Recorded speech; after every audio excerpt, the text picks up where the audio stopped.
I could not imagine that fallout within a family, because as you say, it's got to change a family massively.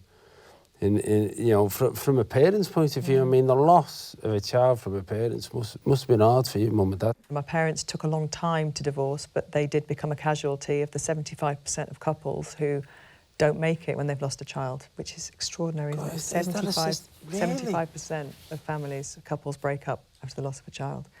And you can completely understand. You've got two people who really need each other, and they're leaning on each other, and they, you know, some days, and also grief, you know, grief is not a quantifiable thing, you know, it's like, I don't own it all, you know, you don't own it all, it's, you know, we're in this together, and it's so hard to be the right amount of support every day for the other person, and how they're going to, you know, my dad was he's always been quite a negative, or slightly more glasses half full, let's say, sorry, half empty. My mum has always been the glasses flowing over the top, you know, and so she was eventually, after about a month or so, she started on this kind of, right, I want to know why we're here. What's the reason in life? She became very spiritual, seeking out the answers from priests and rabbis and anybody she could meet to talk about the bigger journey. My dad kind of closed in and threw himself into his work, and so their approach to how to handle the situation. And this is not a judgment on them. No, this is, you no, know,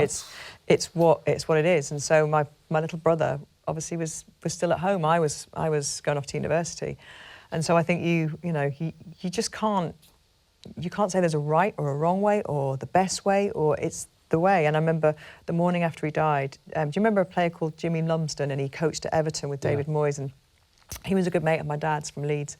And they'd lost a son 2 years before in a car accident. And Jimmy's wife, Val, who's an amazing woman, rang my mum. She was the first person. My mum picked the phone up at 6 o'clock in the morning. She said, I know you'll be awake. And she'd heard, and she said to my mum, I'm going to tell you this now. I'm not bringing good news. It's never going to be the same again. Life's never going to be the same.